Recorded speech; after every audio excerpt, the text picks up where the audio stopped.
Get the ball rolling to supersize and grow your business. Sharon Horne-Ellstrom here. And this is about the limit of my tricks with rolling balls. So this idiom, this expression, we actually talked about this one in July. I was going to juggle balls, but I can't see well enough to juggle anymore, and I can't do it by feel. Not that I was ever a great juggler, but I thought I might be able to pull it off. But all I have are two little smiley face balls and my daughter's, one of her softballs. She used to be a softball pitcher.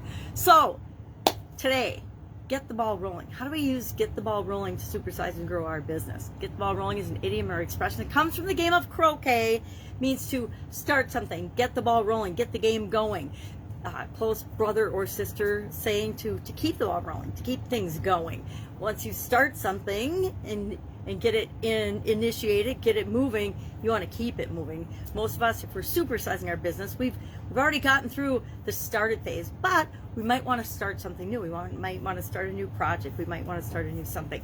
So croquet in the 1850s, but there was a French game called Pall Mall that's been around since the 1600s that get the ball rolling was a French version of the saying. So it could be much older than the 1850s. It could be from as far back as the 1600s and before or beyond. Who knows? Sometimes we have a hard time knowing exactly where these idioms and expressions came from, but we know this one came for sure from croquet.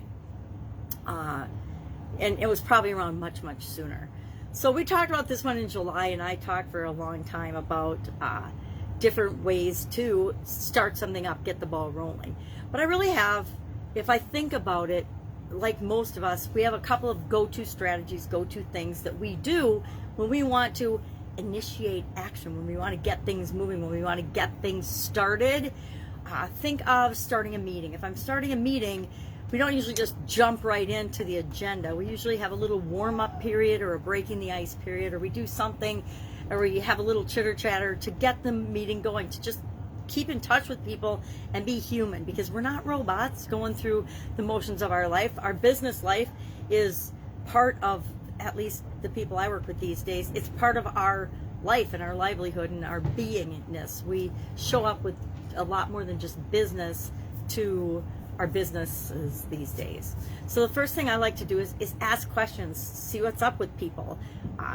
Whether you're having a team meeting or talking to a new customer or an existing customer or building a new relationship or getting involved or wanting to build a new relationship with a strategic partner, it's always a good idea to ask questions. And the truth is, the person asking the question is actually steering and directing the conversation. And sometimes we think, I used to think that when I went to interviews, and I guess in an interview situation, the person that's asking the question is in charge of the interview. It has the power and is steering the direction of the conversation. But by asking questions back as the interviewee, you regain some of your personal power and some of the power of the conversation and can steer the conversation in the way that you want to go. Works the same way in negotiations. So I like to ask questions. I also like to be an example, set an example of what I want to see in the world. So I like to, if I expect the people that I'm involved with to get going, be self-starters, take initiative, then I have to be demonstrating that. Our actions speak 1,000 times louder than our words ever will. It's what we do every day, and we don't always talk, we don't even have to talk about it. It's what people see us doing that matters most. And the third thing I like to always do is to take action, to do something.